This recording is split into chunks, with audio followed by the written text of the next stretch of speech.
Hey there, everybody, and welcome to Work Should Feel Good, the show where your career growth meets your real life. I'm your host, Diana Alt, and today my guest, Dr. Ketam Hamdan, and I are going to talk about why success on the outside doesn't always match how you feel on the inside and the other sneaky things our brain does to us that aren't always very nice. Dr. Hamdan, or Ketam, is a brain health expert and licensed therapist helping high-functioning people finally understand why they do what they do. She was educated at Harvard and Columbia and blends neuroscience, psychology, and cutting edge brain tools to turn mental health into something you can actually see, measure, and change. Her approach is direct, insightful, and a little bit disruptive, helping leaders and professionals stop overthinking, break patterns, and step into real confidence, clarity, and alignment. Welcome to the show. Thank you I'm for so having glad me. to have you. I know, Um, I'm I excited. think that my audience, you and I don't know each other well. I have a lot of people that I've worked with, but we kind of met via a weird email chain along the way. And I said, oh, I need to know about this neuroscience and psychology thing because I work with a lot of really analytical people. Most of the clients that I serve or the audience that I have are people that have been in corporate roles. They're highly educated, not necessarily doctorates, but most of them have masters, and they've worked in the tech industry or product management or things like that. And so they kind of like to geek out about stuff like this. So Yeah. I'm really interested. When I was researching for this show, you talk about this notion of the inner AI, our hidden wiring. And I want to hear a little bit about that and how you got interested in this aspect, because most people don't think about this when they think about someone that's a licensed therapist. Yeah. Well, and actually for me, becoming a therapist was a change of career. I was actually a Oh, consultant. even Yes. better. Let's go there. Let's talk I about know. that So, first, then we can I get mean, into the rest. I was an undergrad. I wasn't really sure what I wanted to do with my life. But I was like in the honors program, and all these smart kids were going through these rounds of interviews and for consulting, and they weren't Mm, making it. So, long story short, I went through that round and ended up making it. And became a consultant working for one of these fancy consulting companies that everybody dreams of. And yeah. I actually hated the person I became. Oh, I hear that. Did you study business, finance, like what did you Yeah, I did study? finance, but I mean, the group that I was with, they tend to take people from different backgrounds and then, put you in a room for 8 weeks together and brainwash you to speak I their did the same language. thing. I did the exact same thing at the And so, beginning of my career. yeah, and then I learned how to code, and because you're working with clients and you need to be able to do everything from the grunt work to work. Hmm. Yeah. Yep. So here I was working 18-hour days, long nights, coding this and that. But then, after 4 or 5 years, I'm like, there's got to be more to life than this. I really Yes. felt like when I went to work, I would leave my soul at the door. And I'm like, there's got to be more to this. Like how, and I remember I was a manager and I literally made someone cry. And I was like shocked because like, that's not who I want to be, Yeah. and I'm like, I'm not here to like, like I have a very spiritual side to me of like wanting to kind of also make people's lives better and give back, et cetera, and not just be a bee in the Yeah. corporate world. I feel like that the corporate world made me that. Yeah. And I was like, okay, I got to like figure out who I am. And so I started going to therapy, and I was very frustrated by the process because I reduced it to either I was stupid and couldn't apply, because nothing was like I Oh, would short-term band-aid fixes. You talk about things, feel short-term better, but then I'm yeah. like, yeah, this is not working either. So I've just set out on a personal hunt to kind of figure out my internal world. And the big thing is that and I hear this with a lot of my clients, it's like they say, I know what I need to do, I just can't do it. And that Dude, if I had a dollar, and I work with people, my coaching practice basically serves kind of multiple stages of career for that same like senior IC to like VP, high impact person, not necessarily C-suite, but I work with them on career yeah, changes, job searches, and just like their overall career and leadership development, or what I call like the other 90 or 95% of your career when you're not trying to actively switch jobs. And I hear this all the time because, like, I know I should network, but I don't. I know I should do X, Y, and Z, but I don't. I can't get myself to do it. And I don't have this. That's one of the reasons why I wanted to talk to you, because I'm looking at it from like this brass tacks. I lived this perspective because I was in corporate in tech. and Yes. then moved into coaching, and you Yes. come at it from this academic and clinical perspective, and it's just fascinating. So Well, and it's a personal journey that literally, the inner journey becomes an outer journey. right. Meaning, I struggle with to learn this. I'm like, I was privileged. I went to the best institutions in the world. I've had some of the best mentors and best leaders. And I'm like, I'm sorry, you don't need to have this pedigree of degrees and mentors and access. And it shouldn't take 2 decades to figure yourself out. And nor do you need to go to all these fancy places to do it. In fact, I feel like they gave me a good platform, but a lot of this stuff was learning outside of these institutions because the traditional model is still what's taught in most of these institutions. Yeah. The best Um, practice. Everybody yes. gets addicted to best practice. And, I think it's good for people to learn best practices for whatever their domain is, but then also recognize that best practices by definition almost by definition, they become out of date. They may Yeah. already be out of date by the time you learn them. So, so when you decided to make the pivot away from consulting, did you immediately land on becoming a therapist? Did you kind of So explore some other I met, things? a mentor. It was more like, I don't know, consciousness and like conscious development. So I started going more into coaching, Mhm. um, more in helping people kind of understand like who they are, what they wanted for themselves. But then it still landed on this constant problem of, I know what I need to do, I just can't do it. Yeah. And it was the clear distinction between almost like your head was physically here, but your body's over here. Yeah. And then I became curious, like, what's that all about? And then I realized, the world of psychology. Then I realized, okay, I need to go understand psychology to kind of understand a bit more about the mind body connection. But I was frustrated because most of psychology focuses a lot more on the above the neck stuff, Yes. your thoughts. Very little is about the whole person, Yeah. It's There's also the aspect that people get so addicted to the methodologies that they learn, especially early in their career, that like basically they're a hammer that thinks everything is a nail.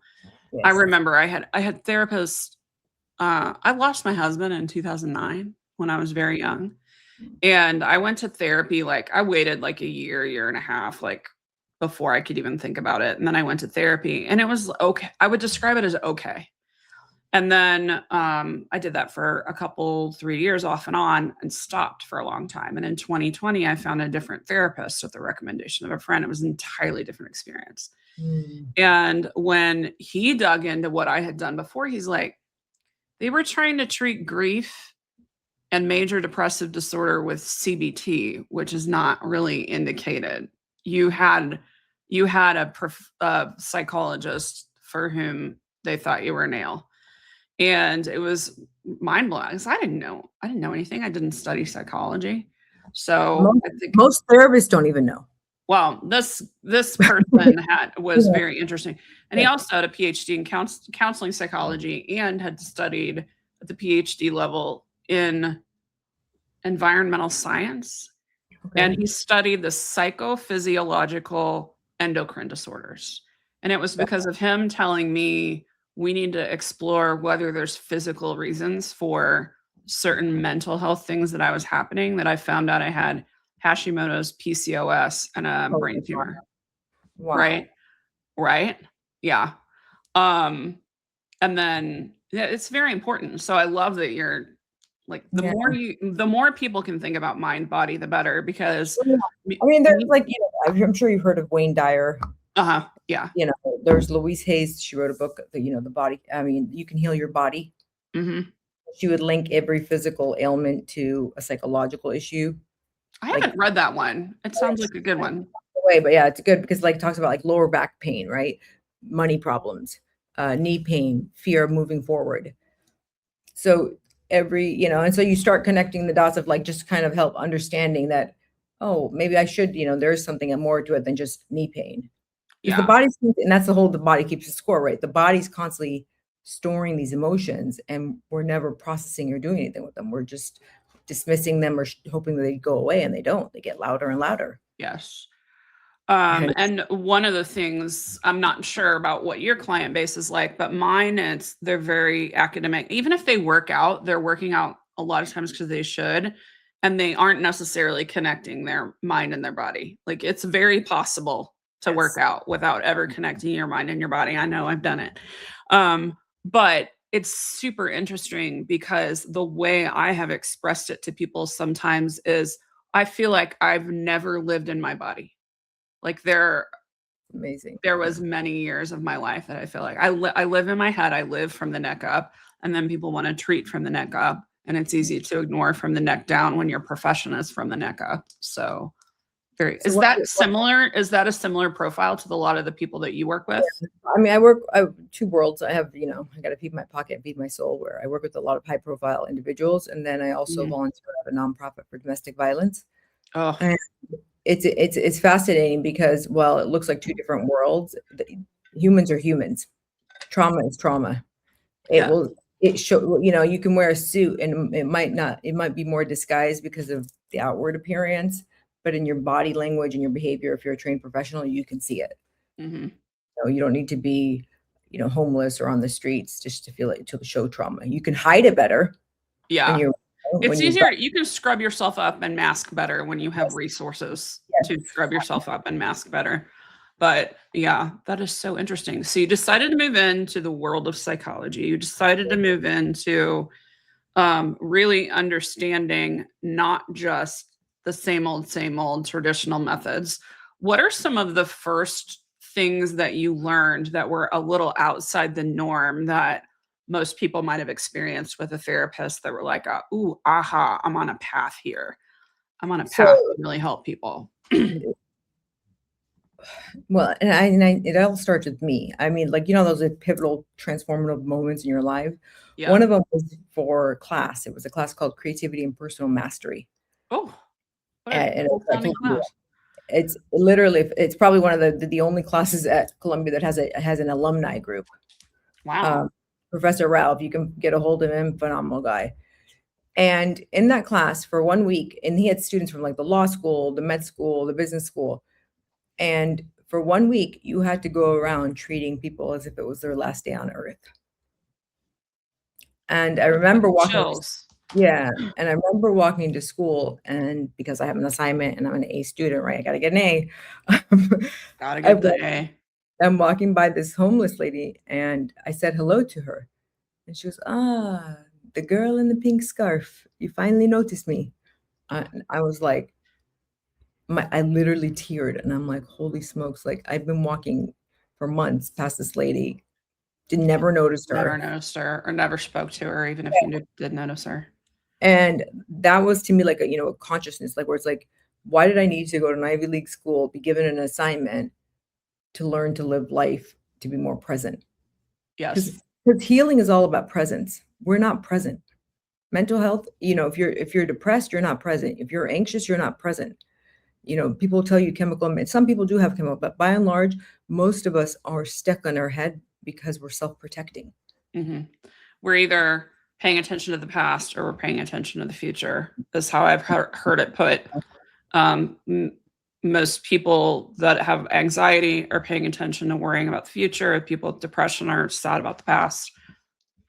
That's a Yeah. very surface level description, but that's But how I've heard it explained. and the term inner AI came about is because we have a hidden code that we're not choosing this, right? Our brains by nature are designed to keep us safe. They're not designed to Mhm. keep us happy. There's a big distinction. So if our Yes. brain is designed to keep us safe, it is constantly on high alert to self-protect. And depending on our life experiences and how it decided to navigate. So if you were a kid, learning to stay quiet, and hold it all in becomes your default brain state, right? That might lead to more depressive episodes. Yep. If you tended to kind of take on action to kind of keep yourself busy so you don't have to worry about things, you might take on more of an anxiety, an anxious Mhm. pattern. So that pattern becomes habitual based on early life childhood experiences, not by choice. That's the thing. It becomes an automatic hardwiring Yeah. that we've never chose for ourselves. Our brain just decided because you had to survive. Yeah, as no child thinks, I think I will stuff all my emotions down so that 30 years from now, I can have major depressive disorder and anxiety. Like, no one does that. They think, I just want my mom to not be mad at me. Yes.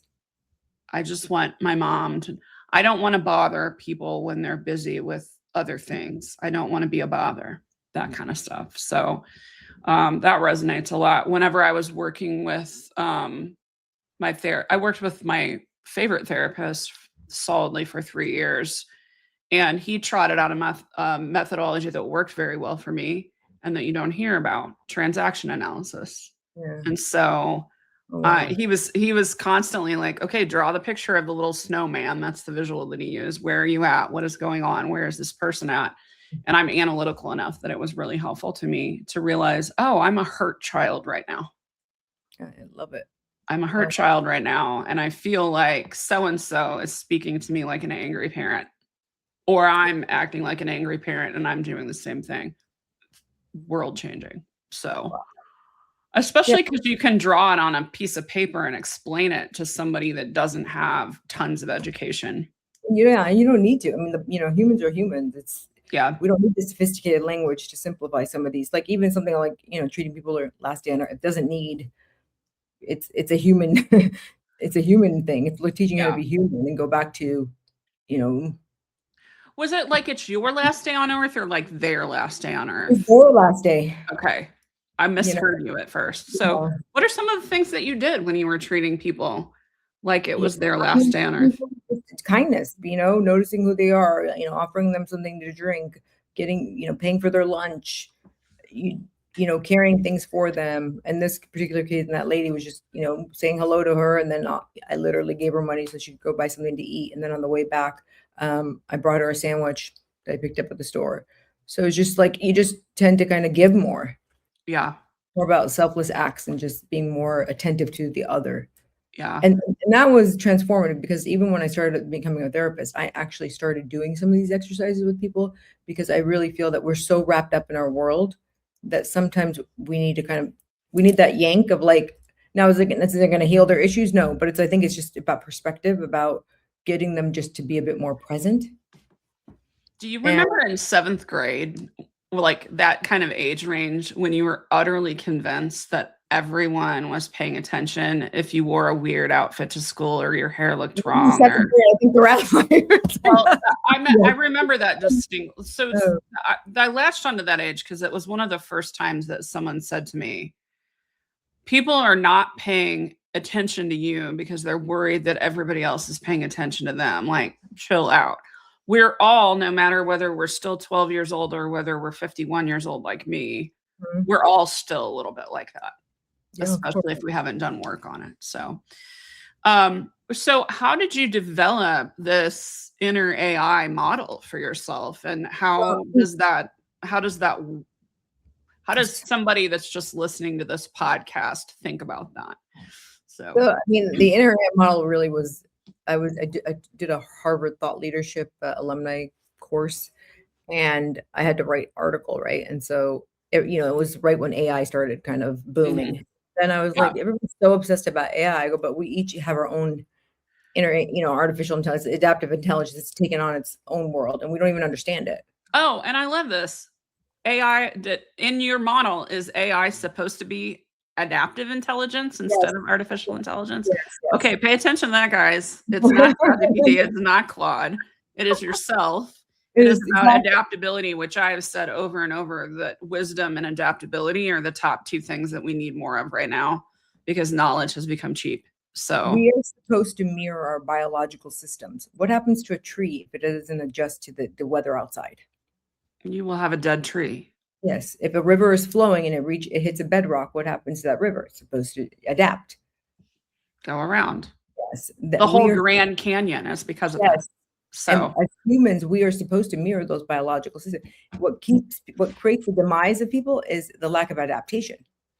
Yes. Because people get stuck on wanting things to be a certain way, and if they're not that way, or trying to control it. And it literally creates a mental health issues because of that. I started about 6 or 7 years ago, kind of casually studying the Stoics, maybe a little longer than that.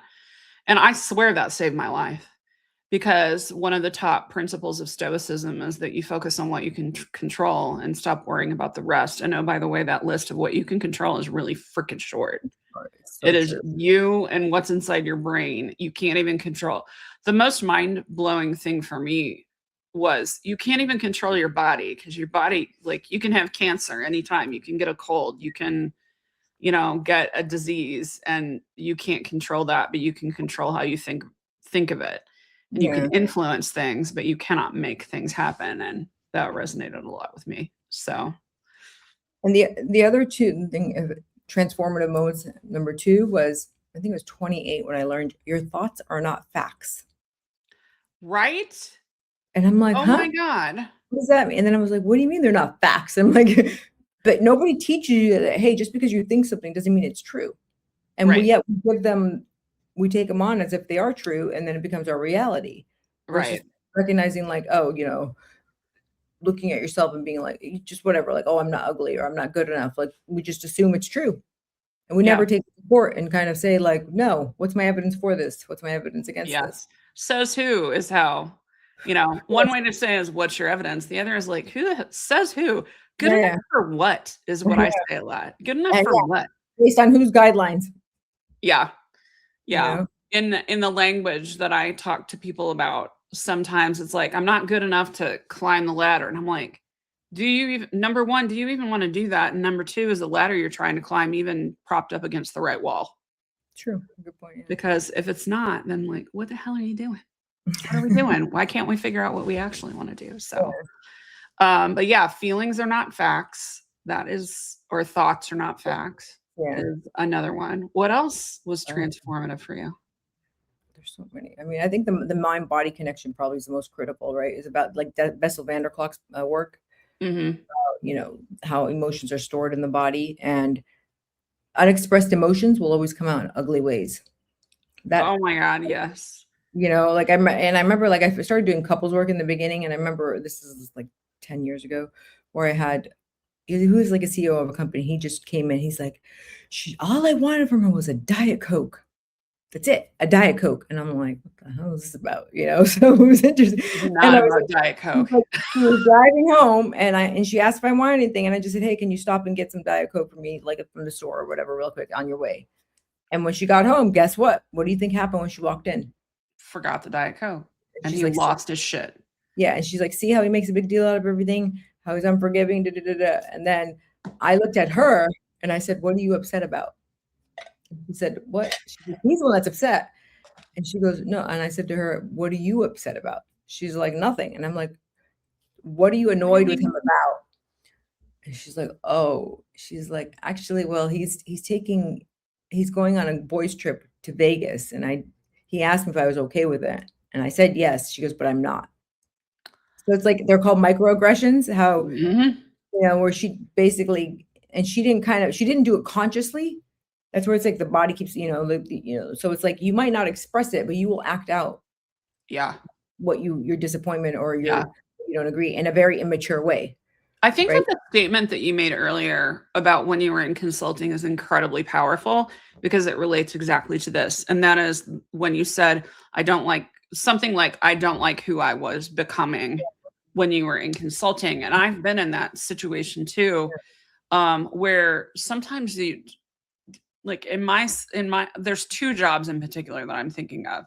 And one of them was the very last one that I had in corporate. And, I had fault for that not being good. And there's a plenty of fault with other leaders that I worked with as well. But when you just will snap at someone or do something and go, God, what the hell? What am I even doing? You immediately know that you've made a jackass out of yourself. But we also have been taught so many messages about strength and not showing weakness that it's hard to apologize. True, yeah. So that you can recover from that. She's like, she tried to be like the good wife that wasn't jealous and just, go ahead, do whatever you want, strong. And it will come out even in subtle ways, even with colleagues, right? If you're upset about something about work, instead of having a conversation with that person, you might do something kind of like show up late to a meeting. And it's immature, but it's socially acceptable because it's more silent. Yeah. So the confrontation. And actually, one of the things, if I had to say, I have learned, a lot of work now talks about emotional regulation, of learning to manage your emotions. But I actually just did a whole episode where we talked so much about that yesterday. So, well, And what I've learned though is actually before you can get to emotional regulation, actually the step before that is actually distress tolerance, learning how to tolerate these uncomfortable emotions. We're asking people to regulate something, but they can't even tolerate them. So before Girl, you can actually regulate, you got to allow yourself to. there's that.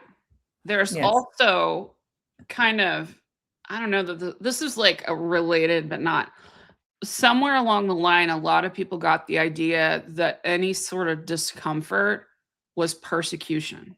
Yes. So Bad. we can't tolerate emotional distress because we think that the emotional distress is because someone persecuted us, when really it's like it's not the world's, like there are legit people being persecuted. That's But the true. person that's like, I don't know that I agree with your religion, or you and I don't see eye to eye on politics, or I want to go on the golf trip and you wish that I wouldn't go on the golf trip, like none of that is persecution. That is a difference of opinion Yes. in, in most cases. I mean, there's outliers, of course, but there's no right to not be offended. Well, but I think society has programmed us negative emotions are Yes. bad, get rid of them. Right. Yes. Don't be jealous, don't get angry, don't be sad, be strong, tough up. So any resemblance of that is run. Yeah. Get rid of it.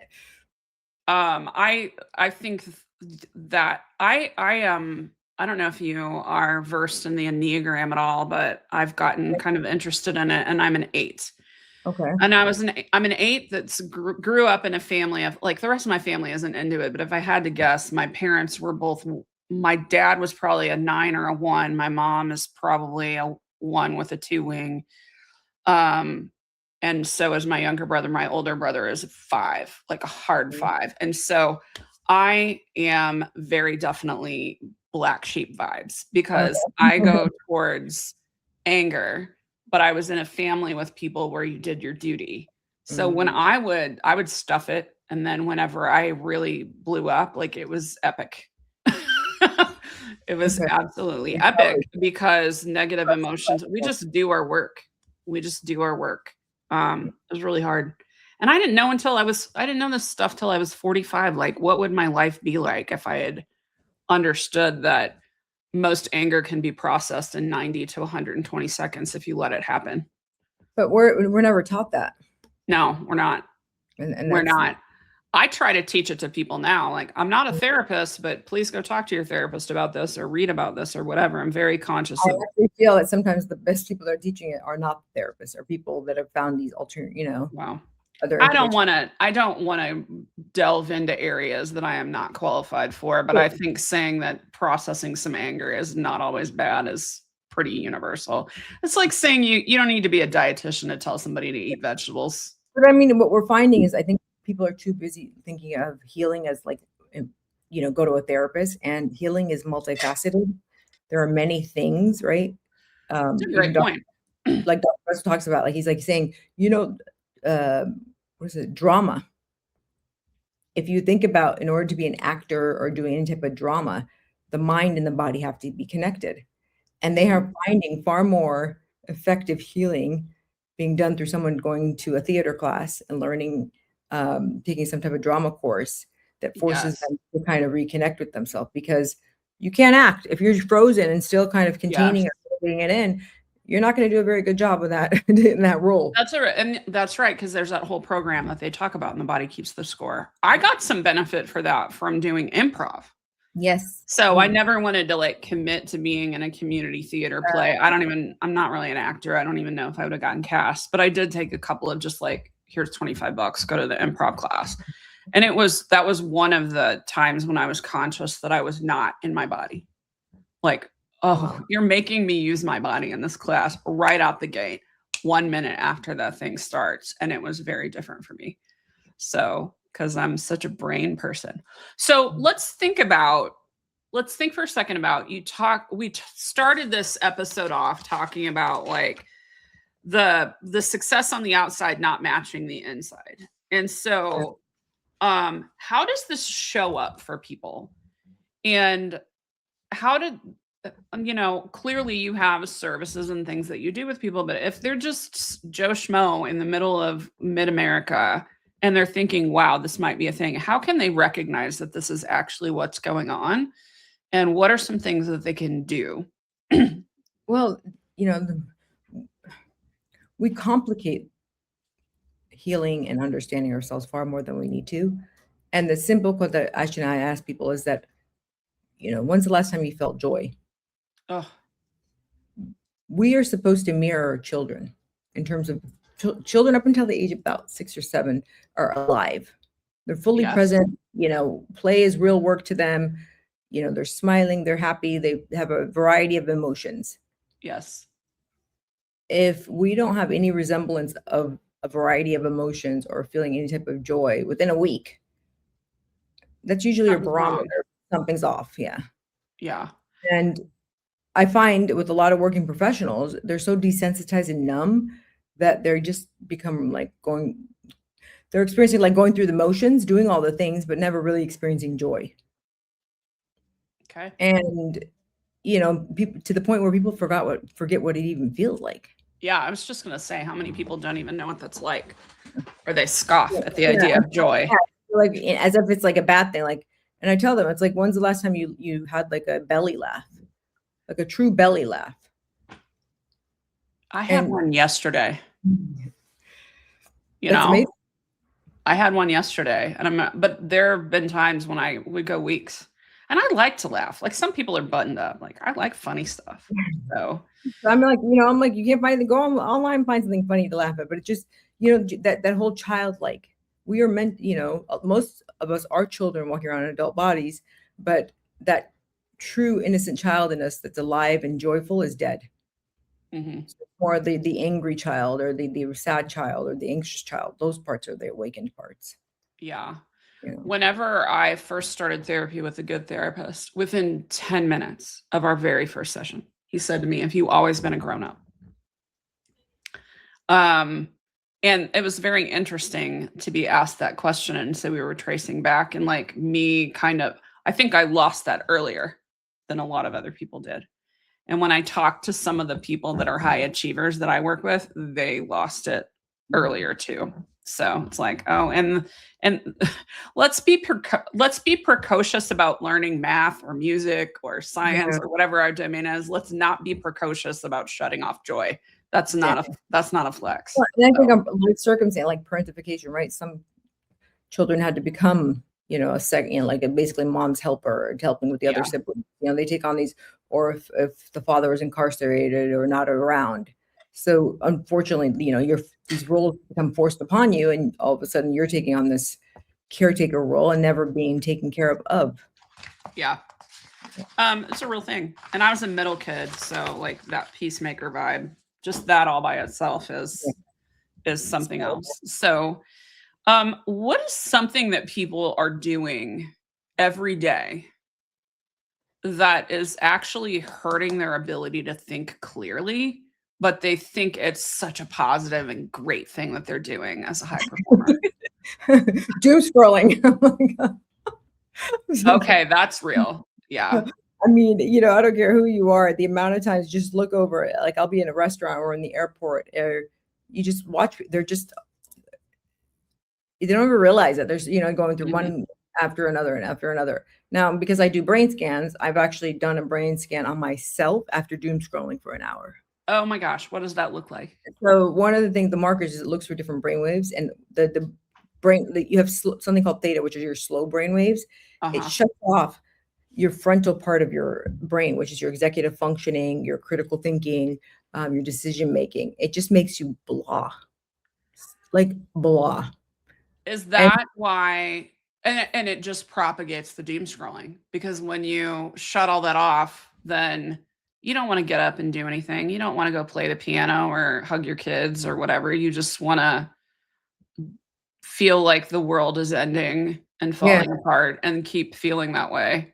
So what happens is that what people don't understand about the brain, and I learned this through working with domestic violence victims who will literally be on the stand in court and will be like a deer in headlights like this.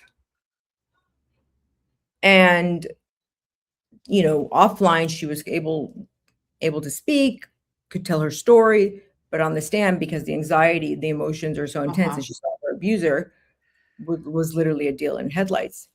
And I'm like, I need to scan this lady's brain. This, you would literally see the speech part of her brain, which is on the left frontal side, was offline, and the frontal part of her brain, which brings words to expression. The amygdala, which is the emotional part of her brain, was on fire. Mm.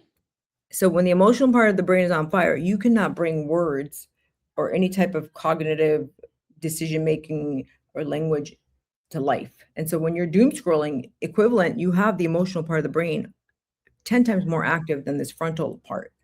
And the frontal lobe, which is your critical to just getting things done in life. Yeah. Vision. And I have 3 kids, and they're this new alpha generation. I'm worried sick for their future because they're becoming so, how do I say this, like zombies behind the screen. I try to take it away and keep them active, et cetera, et cetera. But you see a different generation in terms of just executive functioning and planning and control, and that's not developing the way it should. Yeah. No desire to get driver's license, no desire to get jobs, no desire. They're like, oh, good news, teenage pregnancy is down. They don't leave the house. Yes. That's not a flex. Part of me is like, but that's the thing. They're like, but they're not getting jobs. They're not getting their driver's license, and they're not motivated to. Yeah. There's no reason to when you can access everybody you want to talk to through the phone. So what I find telling my clients is that if you are going to use social media, which it can be used for great things, you need to be very intentional with it. Yes. Meaning that it can be as motivating and uplifting based on the content that you're seeing. But if the content is so random, then you're wasting your time. You're better off going and getting a book or reading it. I think people need to do both. Yeah. I think people are scrolling instead of reading a lot of the time. Well, that's why they like short videos as opposed to like the posts. Yeah. So interesting. When you were talking about the amygdala and the frontal, the this and the this. Yeah. I'm pointing at my head for the people that are just listening. I think of every single person that is freaked out about a job interview, and what is going on with them. And I have had people, especially ones that have been laid off for some time, that are amazing, mock interview with me really well. And in some cases, network really well too. And they will come to me and say, I just shut down during that interview. I shut down during the case presentation for director of whatever. And folks don't think that can happen. They're like, you have an MBA. You've been doing this for 20 years. You got promoted 3 times in the last 5 years. What's going on? I got laid off last October. It's been 6 months. And the Wilson report. Yeah. So that's a really powerful example, because I think here's another interesting thing that I'm interested in your take on. While we're we talk a lot about part of the doom and doom scrolling is comparing ourselves to other people. Yes. So we're comparing our real life to their highlight reel. The kids look beautiful in their matching outfits for the Easter pictures or whatever. Or so-and-so looks like they're killing it in their business or whatnot. And it's not necessarily true, but we're comparing ourselves to it. The other thing that they're doing is comparing themselves in terms of qualifications and, am I good anymore because I haven't worked for 6 months? It's like, you worked for 20 years. Why would you not still be good? That if you're having thoughts that you're not good, I would submit that they are not facts. Mm-hmm. But they will, if you bring up a lot of these things about, is there trauma associated with this? Is your amygdala shutting off? They don't want to acknowledge that because they think that the person that was in the war or had cancer or is the domestic violence person on the stand has it worse. It's like we're doing competitive trauma. So and true. In the case of a lot of my people, they come up short because they don't have enough trauma, so they don't think that they deserve to work on it or to have grace because of it or work through it. Does that make sense? Absolutely. And I tell people, somebody else's hard doesn't make your hard less hard. Yeah. Somebody, we compare we compare the good. We also compare, oh, well, they have it worse off. I have people like, oh, what's happening overseas is 10 times. And I'm like, somebody, yes, it's great that you're compassionate and but it's a form of dismissing your own Yeah. It's the worst thing that's ever happened to you is the worst thing that's ever happened to you. It's 10 Yeah. out of 10. If you have another worse thing happen to you later, maybe that's the 10 out of 10 and your prior Yeah. 10 is now a 7 out of 10. But we're comparing it against someone else's. So you're like, I don't have the right to rate this a 10 out of 10 because Right. compared to someone else's, that's really a 10, right? And so it's Yeah. like we dismiss or reduce our own pain. Oh, I had a conversation when I had surgery last year and I was in the hospital. I had a conversation with a nurse about pain scale.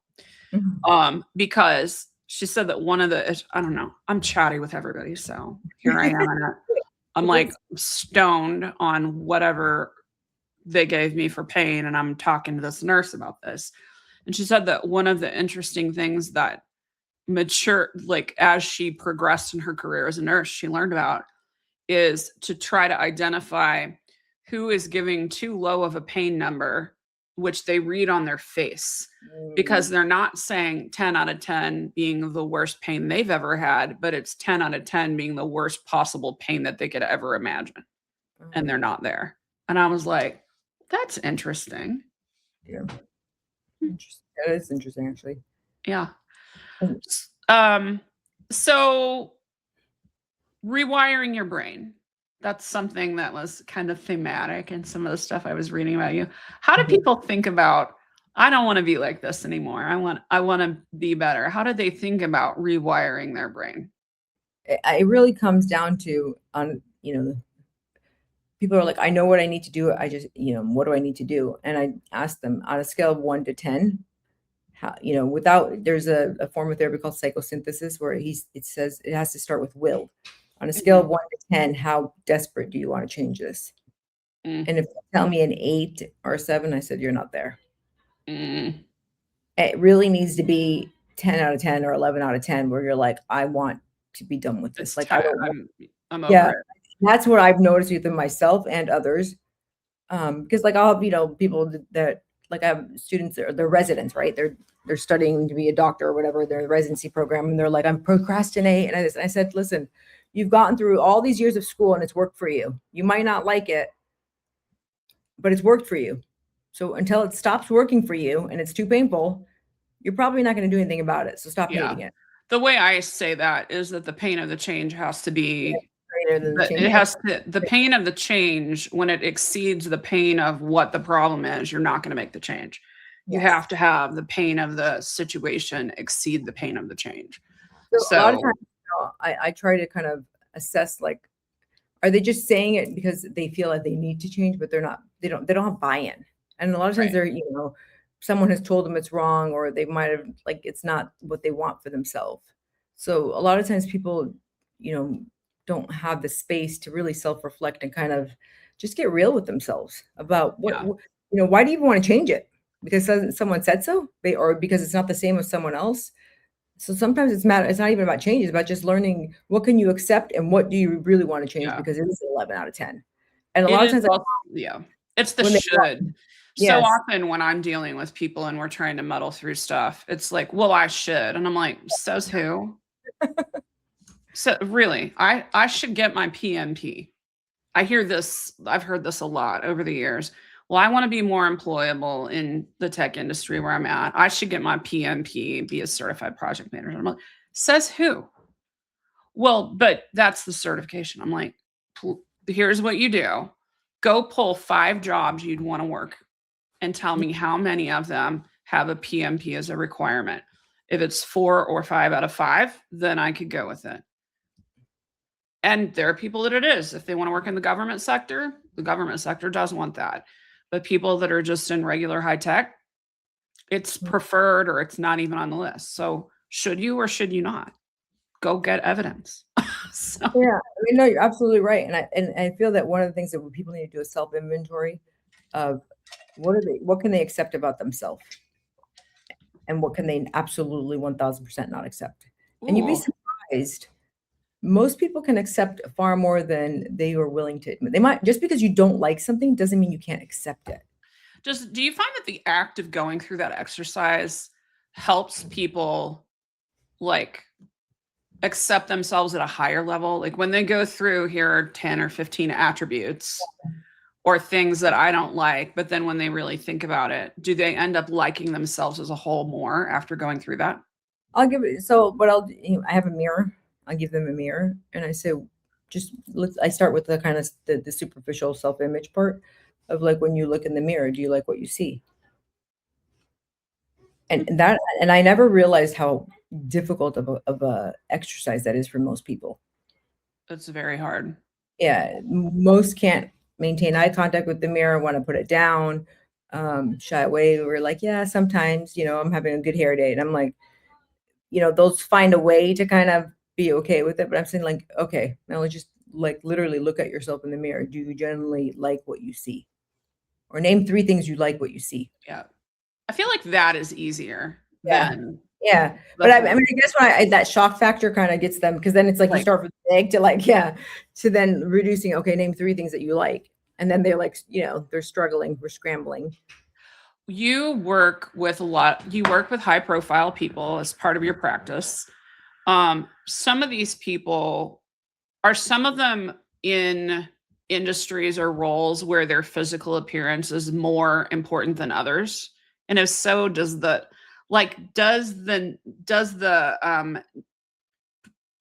emphasis on physical appearance related to someone's industry or role impact how easy or hard it is for an exercise like that to work for them? Not necessarily, actually, because the inner critic, I think at a superficial level, maybe, but the inner critic is the inner critic. Okay. So maybe when they have a suit on, they might feel a little bit more polished and stuff, but by and large, that will last for a very short window. Okay. And you can usually get to the core of like, because you're getting to the kind of hidden negative core beliefs about themselves. No, I think that's important because it might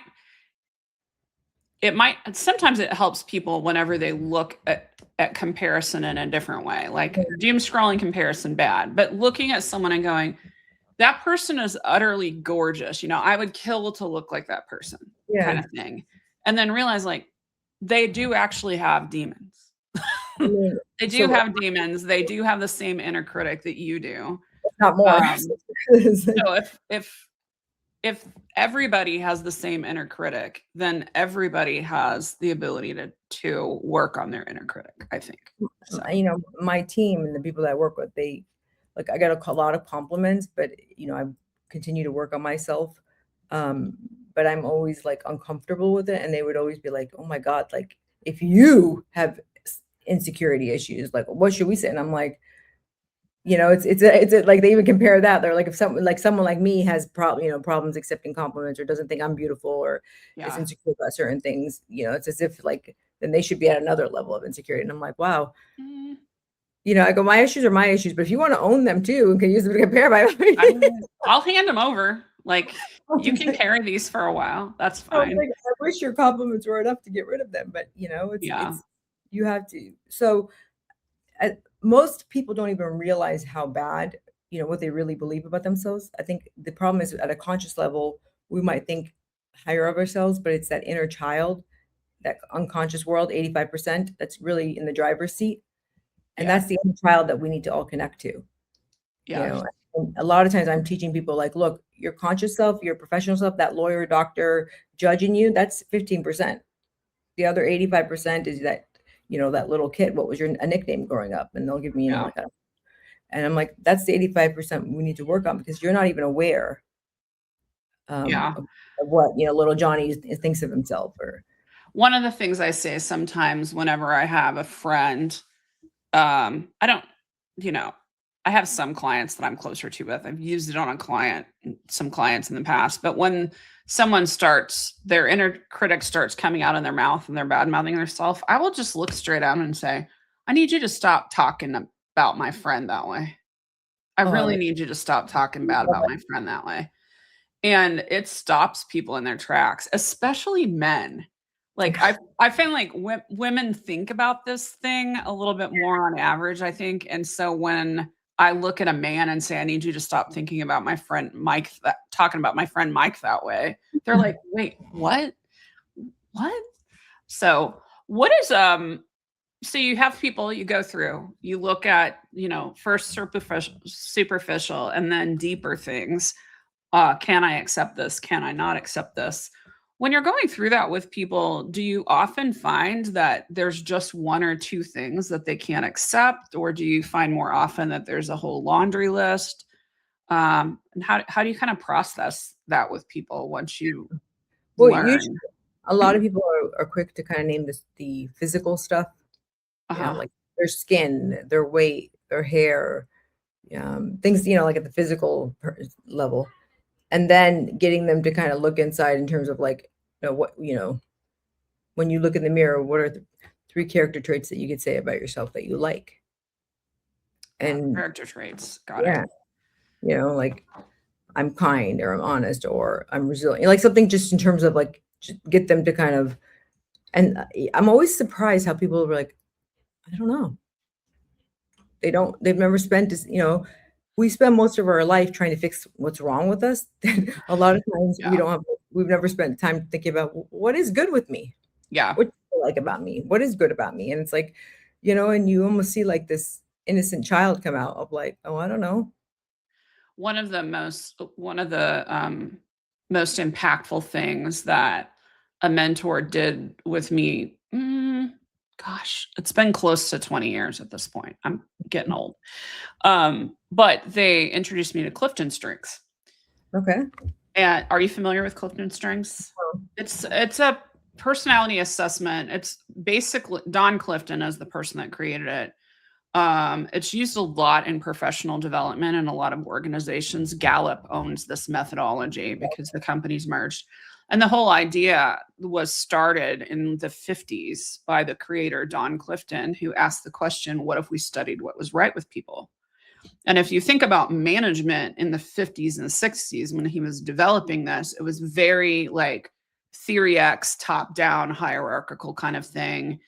A lot of times you were lucky to hear that you did a good job. You only heard if you did stuff negative. So that was kind of the culture of the time. And so I got interested in that almost 20 years ago and certified as a coach in that about 5 years ago. And so I'm wired to think about the positive side, but it's such a good reminder that most people don't do that. We're not. And it's important because we feed what's wrong, but if you're not feeding what's good, you're not going to get more of that either. Mm-hmm. It's also like reminds it is that it's vicharacter.org. It's a free character analysis that you can do, and it's based off of it's positive psychology, right? It's like and strength psychology is like a little branch inside, or it's a little subgroup. But I like that because it's free, and they take 24 universal character traits that you have, and their whole premise is that we each have 5. It ranks 24 traits from 1 to 24, but they say by and large that the first 5 are things that we're actually naturally born with, and it's part of our own core self that if we don't feed it, we probably will feel a little bit blah. So it's very much in line with the Clifton Strength. One of them for me is like creativity, right? So like routine will kill me. If you want me to be depressed, tell me to do the same thing every single day. Whereas for someone else, that would be like a dream. For creativity for them, it's like death. The other one was like love of learning, right? So it's like if I'm not learning new things, I also feel like dead. So spirituality is another one's kind of like things for a higher purpose. So I notice that like when I'm doing things to help others, it feeds my bucket. Yeah. Like I have a colleague, kindness is hers. It's not on the top of mine, but like for hers is it. So when she's not doing things that feed that character trait, then she also notices that she starts to feel depressed. Yes. So it's learning to nurture, like nature versus nurture. It's like, okay, there's a nature part, but you have to nurture what nature is. I'm going to totally be doing this right after because it's very much in line. And sometimes, so the Clifton Strengths assessment, very robust. It has millions of data points. It's been studied to death, but it also costs money. And so something like this that I could give as a resource for free to people is really valuable. You love it. It gives you a free VI character, you said, .org? VIA character. Okay. .org. It's free. And then they'll try to sell you things at the end, but you don't need we all do that. You don't need to buy anything. Oh, well, thank you for sharing that. You're welcome. So, when someone succeeds externally, but they don't address what is going on internally, what's going to happen to them? Are they just going to be frustrated? Is this going to collapse at some point? I guess what I'm really getting at is if someone has outside markers of success, why should they fool with it? Why should they fool with the inside? Because they're most likely not really feeling joy. I mean, I'm gonna, if you can see my screen. Oh, yeah. Let's get this and show this. So, for those of you that are just listening, we are I'd hardly ever do this, but we are showing something on the screen right now. I'm going to walk you through this in simple colors, right? The green zone is where we want to be. It's where the brain and the body are connected and you are basically alive. You're feeling your feelings, you're experiencing love, joy, peace. You're present. Okay. Now, things happen throughout the day that will take us out of this green zone. And for some people, that green zone is a lot smaller based on how much distress they've gone in their life. And they live and they hang out most of the time either in this red zone or which is their fight or flight, where they're yelling, they're getting defensive, they're uncomfortable, or ultimately they're in this blue zone where they're just disassociated. It's a very flat effect, which is what I see with a lot of high functioning professionals. Okay. So they're going through the motion. And then they get told it's like gravitas because they're cool and collected, and it's really not. Yeah. And society rewards this, applauds it, encourages it. Yeah. For most people, though, this state, they know you're tired, you're not motivated, you're exhausted. You basically don't feel connected. Like I have a lot of times of like, I see my kids, they're there, but there's no connection. Yeah. And they get to a point where they're tired of feeling, because all the success in the world doesn't make them feel better. Yeah. And they want feeling joy or feeling something other than nothing. So I'm going to give a little verbal description of this. So it's called polyvagal theory at the top, and the 3 areas, red, which we said is fight or flight, is called hyperarousal. The middle of green which is safe, is window of tolerance or regulation. And then blue or freeze. Does fawn also fall in there if people are familiar with fawn? So Very freeze smart. and fawn fall in blue, and that's called hypoarousal. So just picture that in your head.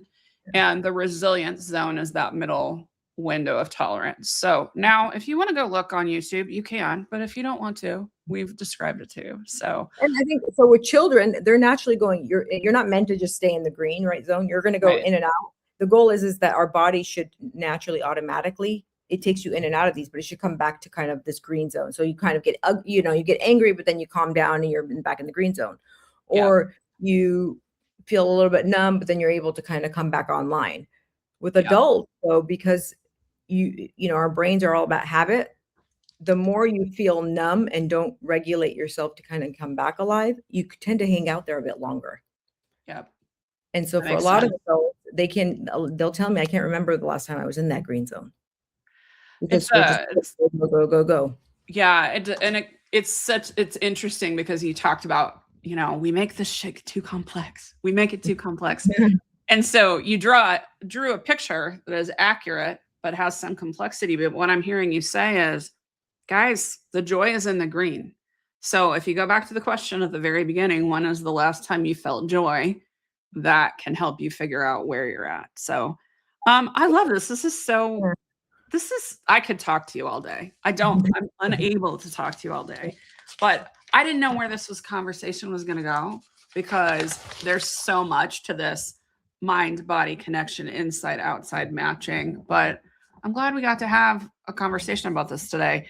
I have one question that I ask everybody before we close, and that is, what is the worst career advice that you've ever received? That's a great question. I know. I love this question. I need to get off my tail and make a playlist of it in YouTube. No, it's great. I think I'm going to trust my gut. The words that keep coming is suck it up. Suck it up. Yeah. Yeah. That is terrible advice. in a lot of cases. Literally, I like think if there's I, a time and a place for sucking it yeah. up. But I But think that becomes programmed of like, churn, like, and that's what I was saying. I hated the person I became because even if I did things that kind of went against my own soul of like, yeah, somehow I was told to like suck it up, like, and I think it's another form of shut it down. Don't feel what you yeah. feel, just accept it. There's a what, suck it up whenever you're purposely doing the not fun parts of pursuing a Yes. goal. That's fine. Suck it up in disregard your own needs is not fine. So I think that's a really interesting and important distinction. Well, thank you so much for joining me today. This was a great conversation. I really appreciate it. And I hope that if you feel like your inside and your outside are not matching, we've got a lot of stuff in the show notes about Dr. Hamdan's work. And so go and check it out. Go look at some more brain scan pictures online. That's some interesting stuff to go and look at. And I'll see you guys next time on Work Should Feel Good.